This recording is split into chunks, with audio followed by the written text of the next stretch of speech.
الحمد لله رب العالمين والصلاة والسلام على أشرف الأنبياء والمرسلين وعلى آله وأصحابه أجمعين.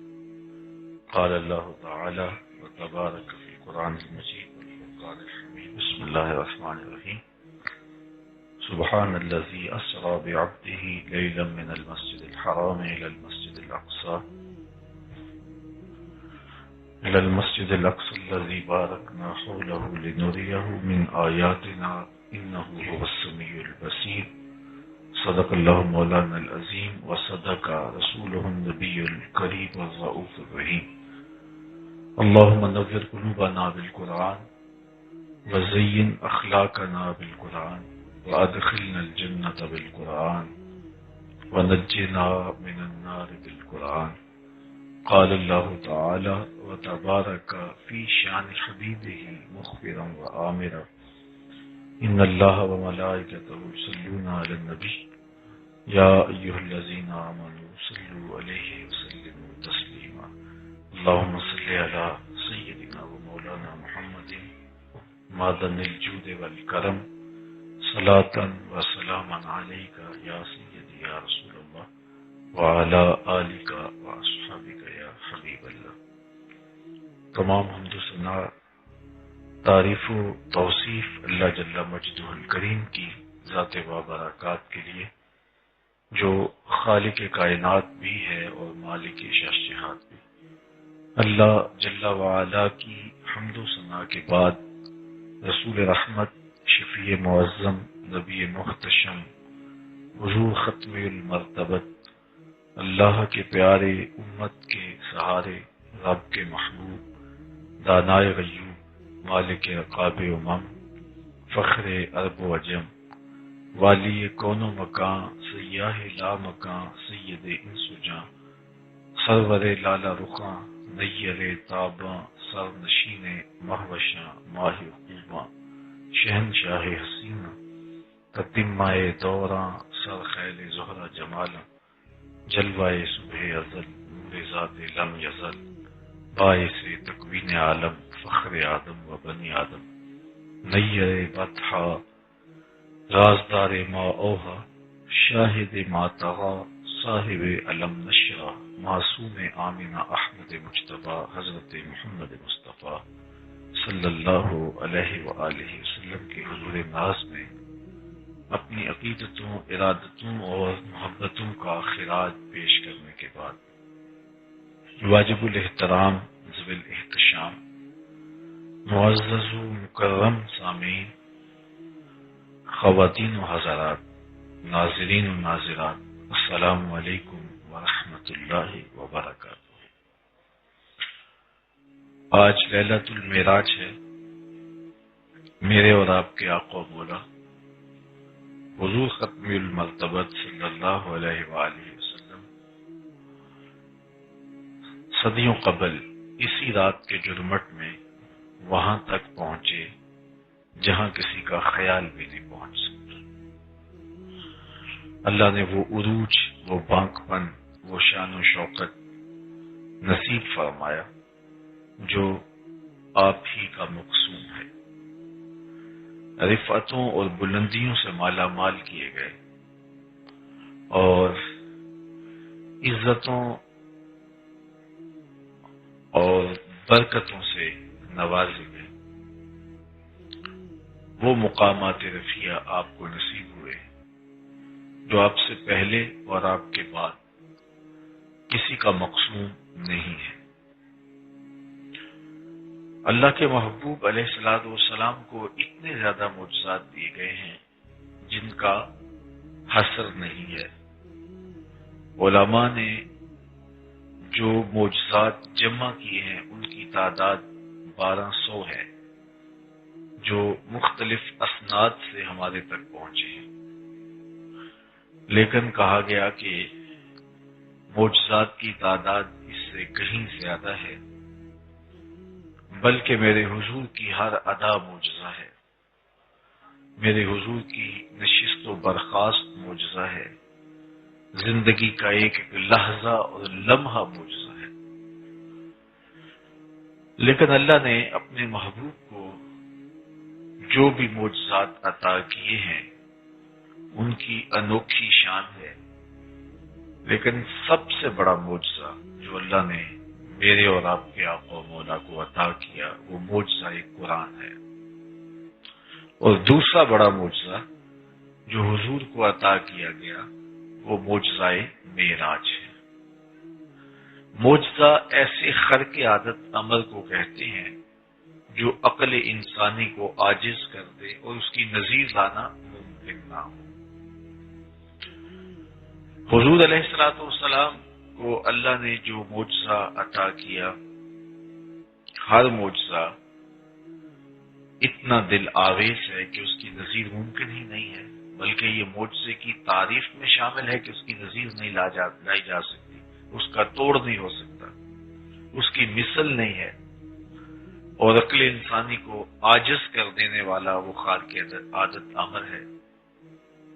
لیکن یہ بات ذہن نشین رکھیے گا کہ مختلف انبیاء کو مختلف ادوار میں جو معجزات دیے گئے ہیں ان میں ہمیں ایک چیز نظر آتی ہے، وہ یہ کہ ہر دور میں جس چیز کا عروج اور بانک پن رہا اس دور کے نبی کو معجزہ بھی اسی قبیل کا دیا گیا۔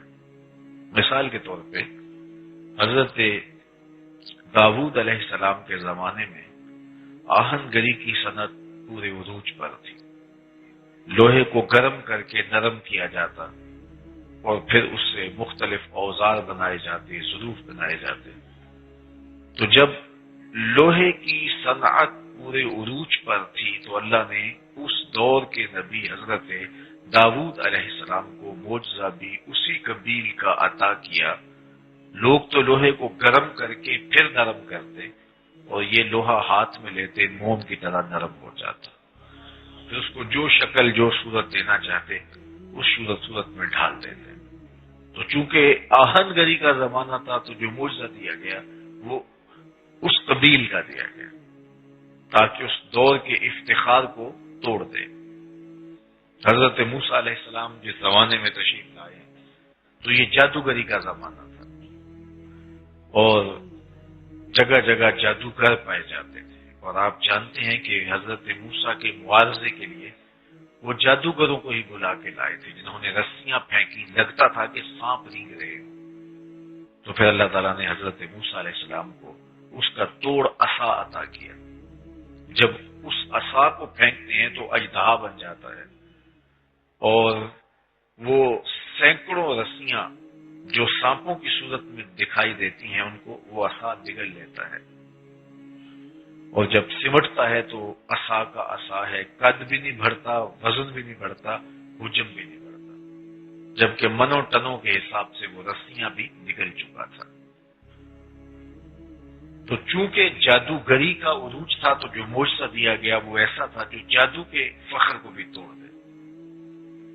حضرت یوسف علیہ السلام تشریف لائے تو مصر کے بازاروں میں حسن اور جمال کی کرشمہ سازیاں تھیں اور حسن کے چرچے تھے گلی گلی، ایک سے بڑھ کر ایک حسین تھا اور اپنے حسن کے جادو سے دلوں کو مسخر کیے ہوئے تھا۔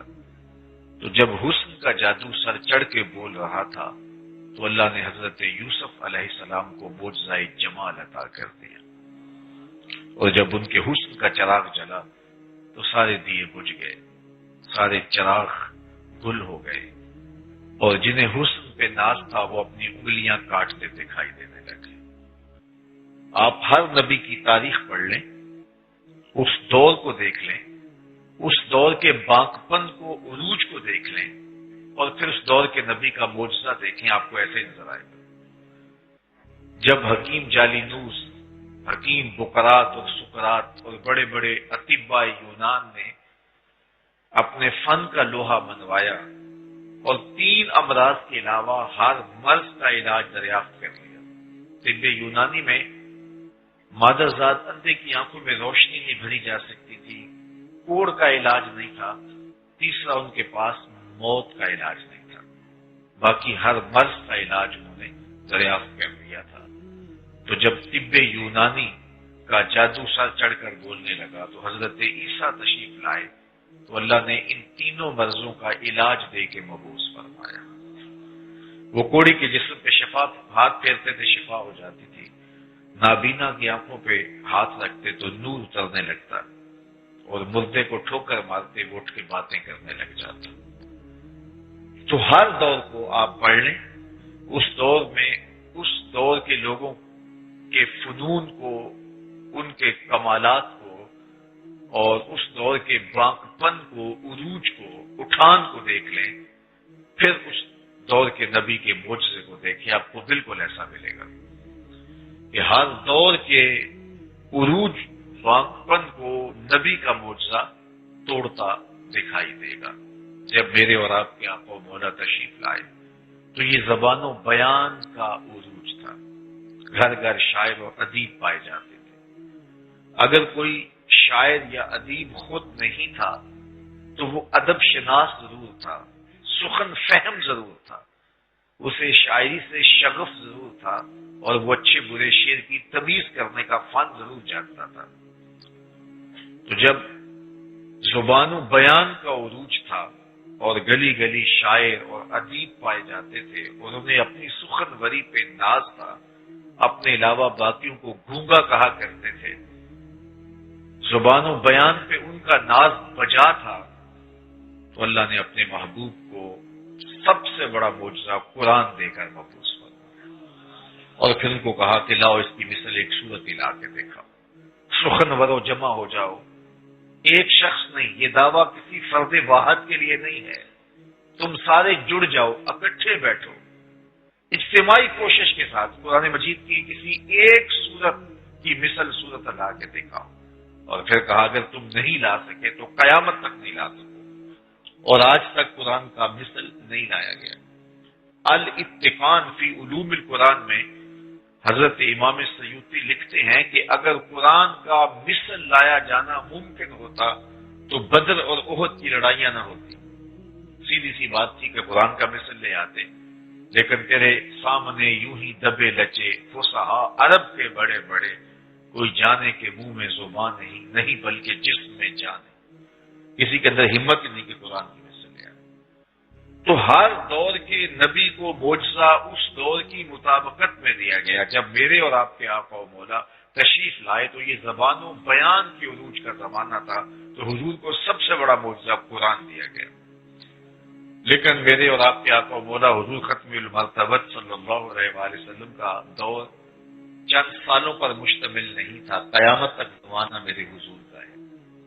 صرف ایک زبان و بیان نہیں عروج نہیں پانا تھا، مختلف زمانوں میں مختلف چیزوں نے عروج پانا تھا۔ اس لیے اللہ تعالیٰ نے اپنے محبوب کو معجزات بھی متعدد عطا کیے، بہت سارے معجزات ہیں۔ ہر دور کے فخر کو دیکھ لیجیے اور پھر حضور کے معجزات کی فہرست کو دیکھیے، آپ کو ہر دور کے فخر کو کوئی نہ کوئی معجزہ توڑتا ہوا دکھائی دے گا۔ لیکن دو دور حضور کے بہت ہی اہمیت کے حامل ہیں، ایک جب تشریف لائے اور ایک قرب قیامت کا دور۔ جب تشریف لائے تو زبان و بیان کا عروج تھا، قرآن دیا گیا۔ قرب قیامت میں سائنس نے عروج پانا تھا، اپالو 11 کے ذریعے لوگوں نے چاند پر جانے کی بات کرنی تھی۔ اللہ نے اپنے محبوب کو دوسرا بڑا معجزہ معراج عطا کیا کہ لوگ الٹی چھلانگیں بھی لگاتے پھرے، وہاں ان کا خیال بھی نہیں پہنچ سکتا جہاں محمد عربی کے قدم پہنچ گئے۔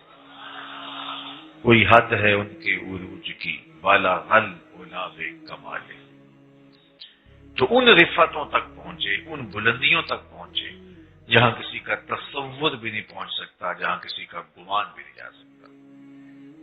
کائنات کی ساری وسعتیں ہیچ ہیں اور میرے محبوب کے قدم اوپر ہیں۔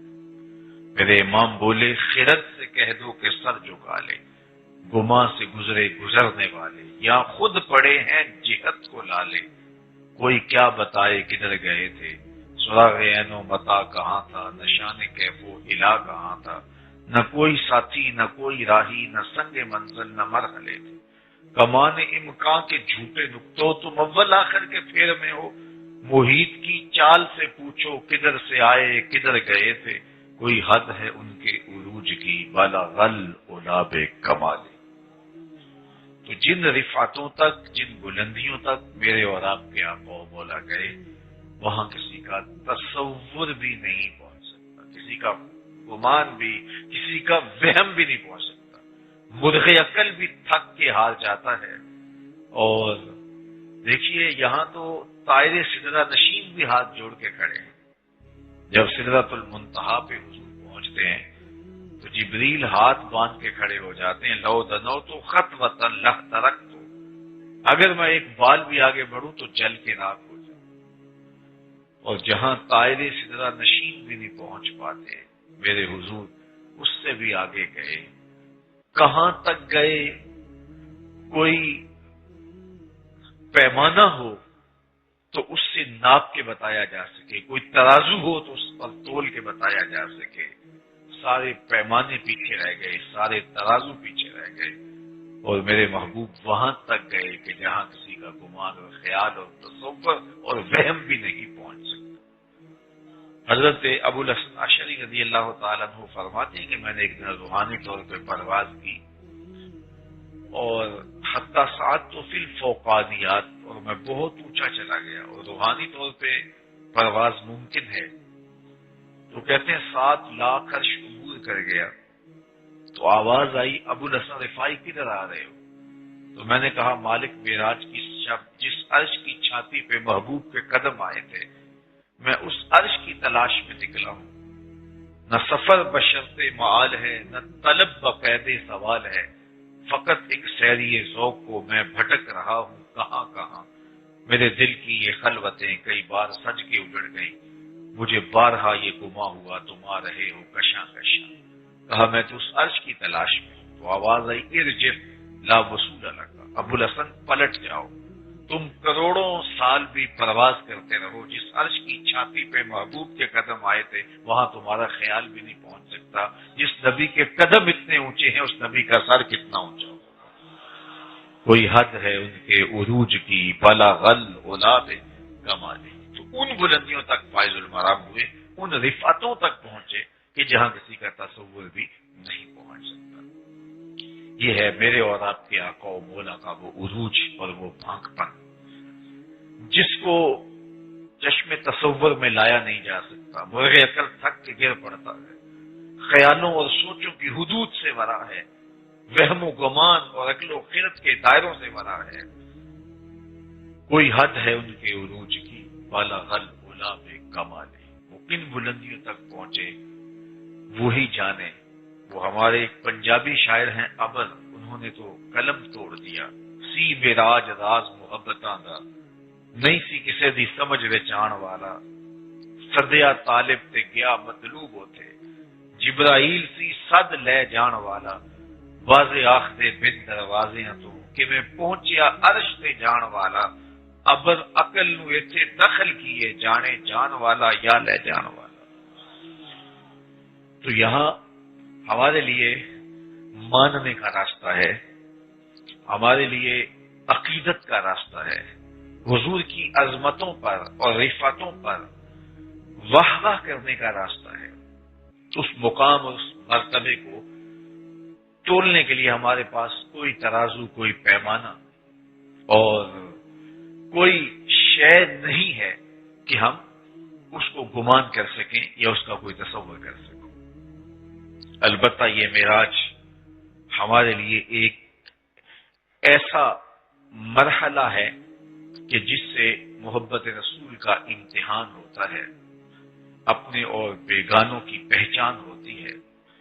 جب حضور معراج کی خبر دیتے ہیں تو یہ واقعہ اتنا عجیب تھا کہ سب سے پہلے حضرت ام ہانی کو حضور نے بتایا کہ میرے ساتھ یہ ماجرا ہوا، کیونکہ ان کے گھر سے ہی معراج کا آغاز ہوا تھا، اور پھر وہی حضور واپس تشریف لائے تو سب سے پہلے ان سے ہی بات کی۔ تو انہوں نے کہا تھا کہ یہ بات آپ کسی اور سے نہ کیجیے، لوگ اس بات کا مذاق بنائیں گے اور اس کا انکار کریں گے۔ لیکن حضور علیہ الصلوۃ والسلام اس بات کو بتلانے کے لیے معمور تھے، اس لیے حضور نے اس بات کو لوگوں کے سامنے رکھا۔ بس یہ بات لوگوں کے سامنے رکھنے کی دیر تھی کہ انکار اور تمسخر اور طرح طرح کی باتوں کا ایک طوفان آ گیا. لو یہ بات رہ گئی تھی. ہمیں تو ایک مہینہ جاتے ہوئے لگتا ہے اور ایک مہینہ مسجد اقصی سے آتے ہوئے لگتا ہے، اور یہ رات کی ایک مختصر پہنائی کے اندر وہاں سے ہو کے بھی آئے. ابو جہل سمجھا کہ یہ موقع لوگوں کو ورگلانے کا میرے پاس بہترین ہے اور میں لوگوں کو ورگلا کے ان سے دور کر سکتا ہوں. تو وہ خود ڈھنڈورا پیٹ رہا ہے گلی گلی جا کے کہ نئی خبر سنی ہے. لوگ رک کے پوچھتے ہیں تو وہ ساری کہانی سناتا ہے. ہمارے استاد فرمایا کرتے تھے کہ معراج حضور نے کیا اور کہا مالک اللہ نے معراج محبوب علیہ الصلوۃ والسلام کو کروایا اور محبوب سے کہا کہ محبوب معراج میں نے تجھے کروایا ہے لیکن اس کے اشتہار ابو جہل کے ہاتھوں سے لگوا. اور وہ گلی گلی بتا رہے ہیں، گلی گلی جا کے کہہ رہے ہیں. اب مختلف ذہنوں کے لوگ ہیں جن کے اندر بغض اور دشمنی ہے، ظاہر ہے انہوں نے انکار ہی کرنا ہے. اور محبت والوں کا انداز بھی دیکھیے. حضرت صدیق اکبر رضی اللہ تعالیٰ عنہ سے ملاقات ہو جاتی ہے اور کہتا ابو بکر کوئی نئی بات سنی ہے؟ کہا تم سنا دو. کہا اگر کوئی کہے کہ رات کے مختصر حصے میں مسجد حرام سے مسجد اقصی تک گیا ہوں پھر پلٹ کے بھی آ گیا ہوں اور یہ سب کچھ ایک رات کے مختصر وقفے میں ہوا ہے تو یہ بات ماننے میں آتی ہے؟ تو حضرت ابو بکر رضی اللہ تعالیٰ عنہ نے فرمایا یہ بات بالکل ماننے میں نہیں آتی. آپ بھی جانتے ہیں کہ ایک مہینہ جاتے ہوئے لگتا ہے، ایک مہینہ واپس آتے ہوئے لگتا ہے. چونکہ بھی آنا ہو تو 2 ماہ چاہیے. تو ایک رات کے مختصر حصے میں آپ کے پاس برق رفتار گھوڑا بھی کیوں نہ ہو تو پھر بھی آپ نہیں آ سکتے. سمجھا لوہا گرم ہو گیا، اب چوٹ ٹکانے پہ بیٹھ جائے گی. تو کہا پھر جنہیں تم نبی مانتے ہو وہی بول رہے ہیں. کہا انہوں نے کہا ہے؟ کہا ہاں میں سن کے آیا ہوں. تو کہا اگر انہوں نے کہا ہے تو سچ کہا ہے، میں تصدیق کرتا ہوں.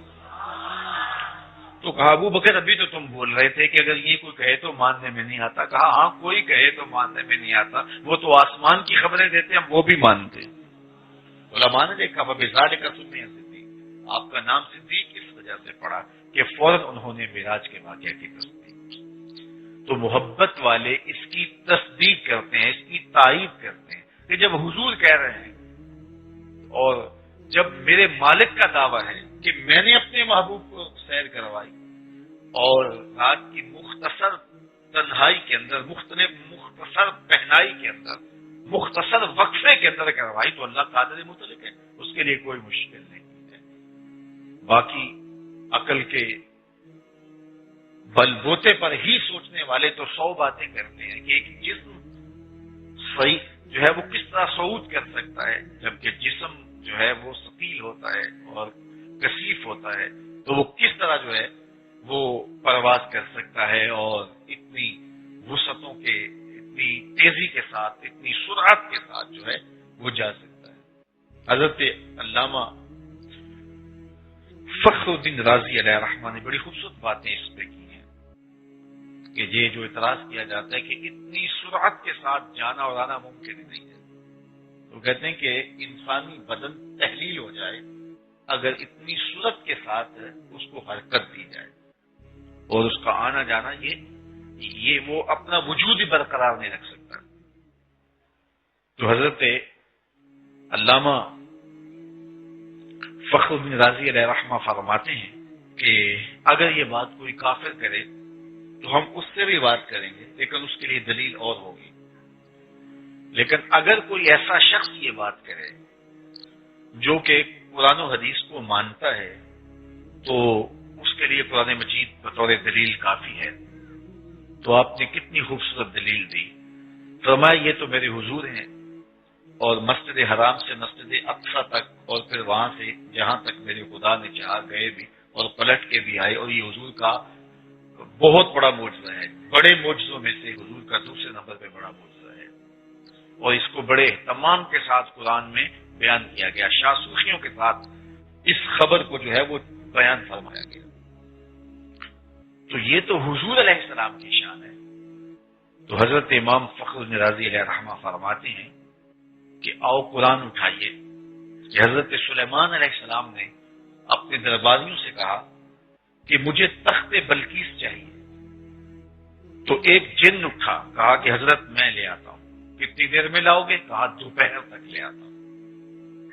اور 1 مہینہ جاتے ہوئے لگتا تھا، 1 مہینہ آتے ہوئے لگتا ہے، اور تخت کوئی ڈبیا نہیں تھی کہ جیب میں ڈال کے لے آنا ہو، وہ 60 ہاتھ چوڑا تھا، 80 ہاتھ لمبا تھا اور کئی ہاتھ موٹا تھا، 7 کوٹریوں میں مکفل تھا، تالے لگے تھے، پہرے دار کھڑے تھے۔ اس کو ٹکڑوں میں کر کے اونٹوں اور گھوڑوں پہ باندھ کر بھی لانا ہو تو پھر بھی کئی سال چاہیے۔ تو اس نے کہا، جن نے کہا کہ میں دوپہر تک لے آتا ہوں۔ بڑی بات تھی، بہت بڑی پیشکش تھی، لیکن حضرت سلیمان نے کہا نہیں، مجھے اس سے بھی پہلے چاہیے، مجھے اس سے بھی پہلے چاہیے۔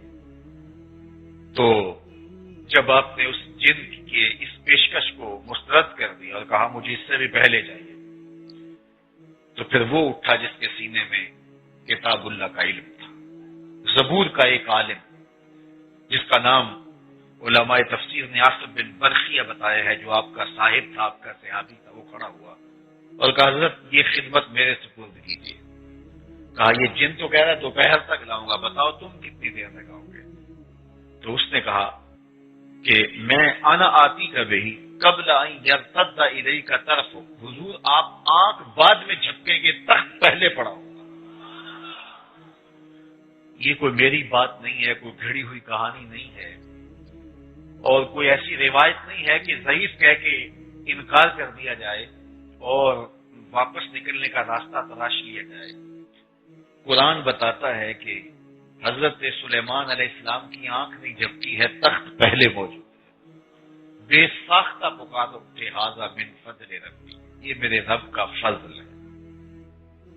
اب حضرت سلیمان علیہ السلام کے امتی کو میرے اللہ نے اتنے فضل و کرم سے نوازا اور اتنی طاقت اور توانائی عطا کی، 1 مہینہ دور پڑا ہوا تخت آنے واحد میں آنکھ جھپکنے سے قبل لا کے حاضر کر دیتے ہیں، اور اس تخت کے اوپر قیمتی موتی لگے تھے، ایک موتی بھی تبدیل اور ایک موتی بھی گرتا نہیں اور ضائع نہیں ہوتا ہے، لا کے حاضر کر دیتے ہیں۔ یہ کس کی شان ہے؟ مسجد اقصی میں میرے حضور علیہ السلام کے پیچھے مقتدی بن کے کھڑے ہونے والے حضرت سلیمان کے مقتدی کی جب یہ شان ہے تو مقتدا کی شان کا عالم کیا ہوگا؟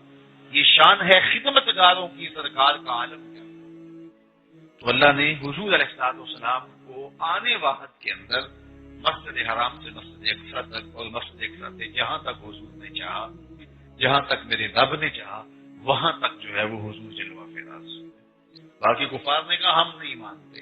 اچھا، انہیں یہ پتا تھا کہ حضور نے مسجد اقصی نہیں دیکھی، کبھی گئے نہیں ہیں زندگی میں، ان کے سامنے بڑے پلے جوان ہوئے، شام کا بس سفر کیا اور اس میں بھی وہ جانتے تھے کون کون لوگ ساتھ تھے، تو یہ اقصی گئے نہیں ہیں۔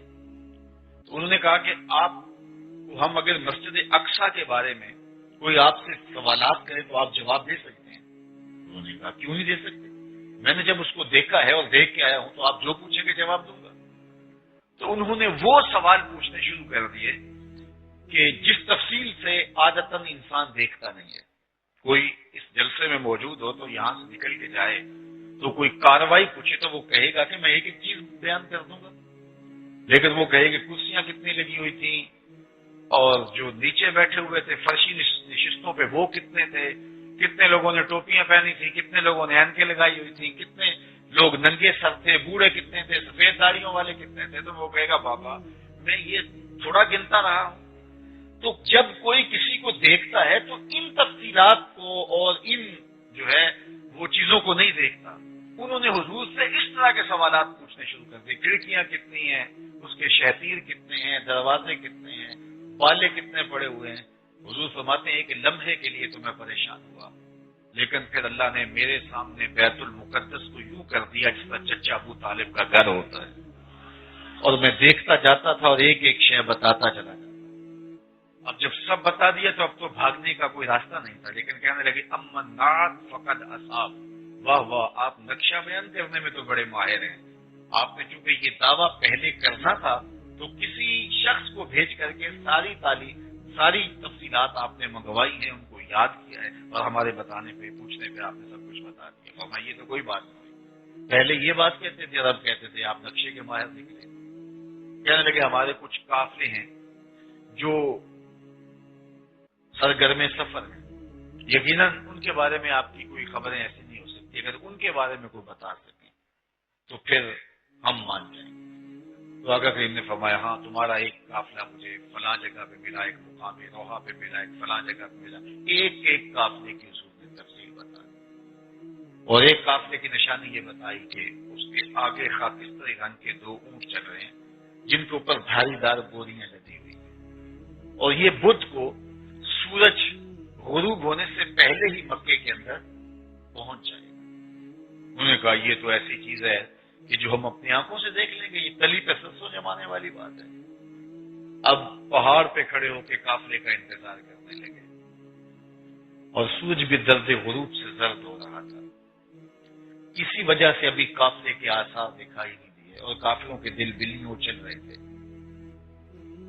اور مسلمان پریشان تھے کہ ہمارے آقا نے جو فرمایا وہ تو سچ ہے، لیکن کسی وجہ سے قافلے کو کچھ تاخیر ہوگی تو یہ ساری زندگی جان نہیں چھوڑیں گے۔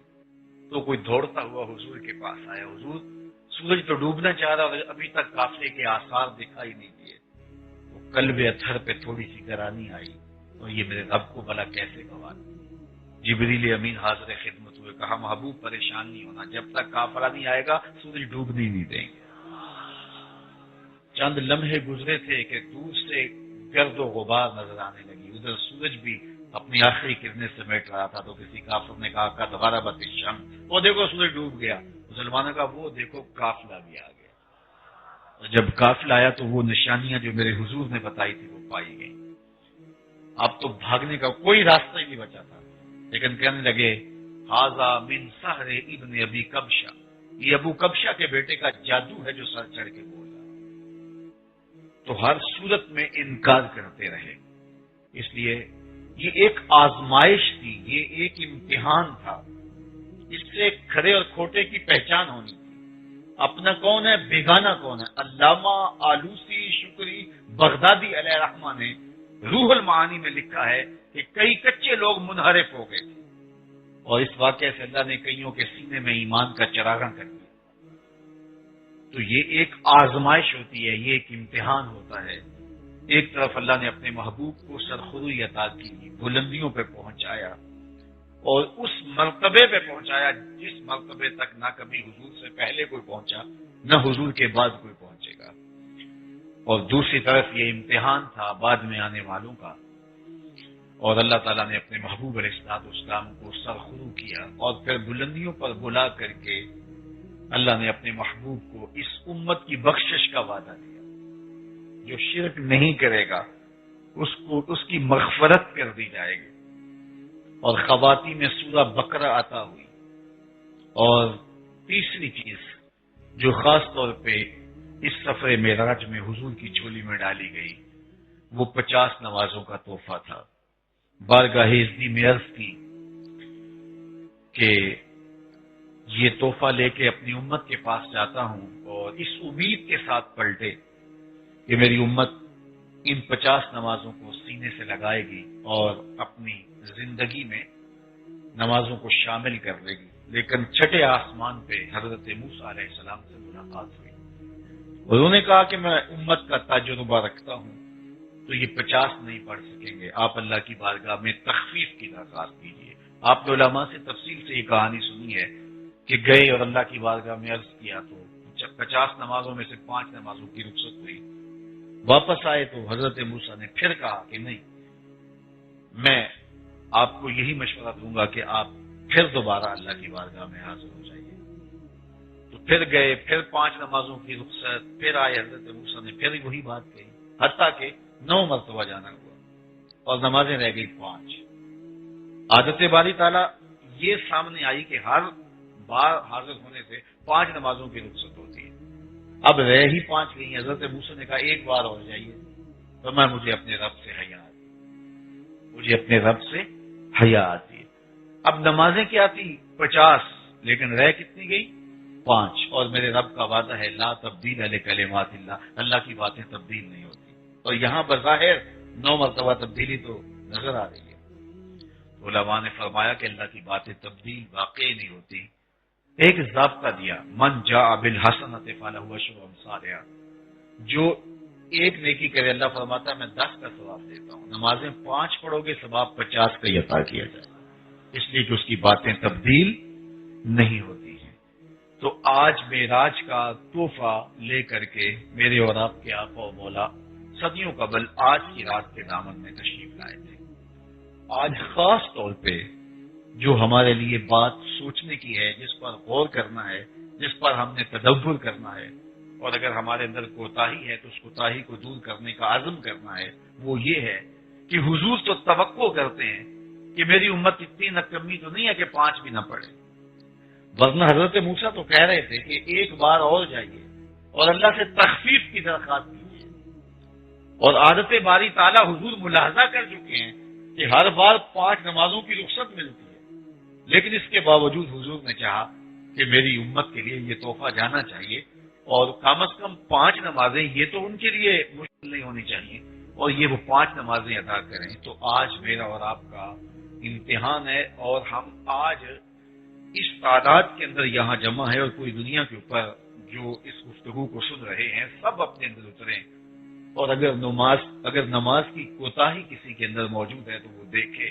آج کی شب یہ ادا کرے، یہ عزم کرے کہ حضور نے توقع کے ساتھ اس امت کے لیے 5 نمازیں لیں، اور آج کیا ہمارا دامن اس نور سے کہیں خالی تو نہیں ہے، اور جو نمازیں پڑھتے ہیں اللہ نے ان کو توفیق نماز عطا فرمائی ہے، وہ بھی دیکھیں کہ الصلاۃ و معراج المومنین فرمایا گیا۔ حضور کا معراج تو یہ کہ وہ سر عرش اولا پہنچے اور اللہ جل شانہ کے دیدار کی دولت سے مالا مال ہوئے، اور اس امت کے لیے فرمایا جب وہ پیشانی سجدے میں رکھتا ہے تو مومن کا اسی وقت معراج ہوتا ہے۔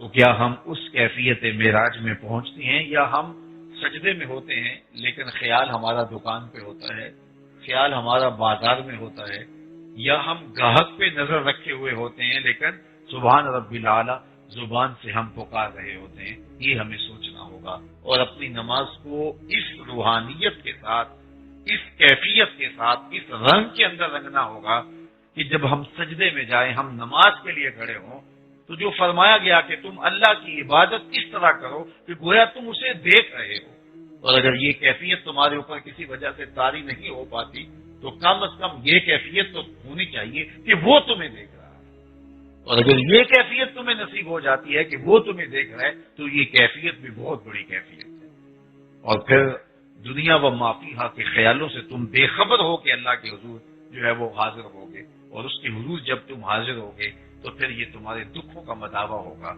یہ یکسوئی تمہیں اللہ کی قربت عطا کر دے گی اور تمہارے من کے اندر روشنی اور چراغاں کر دے گی۔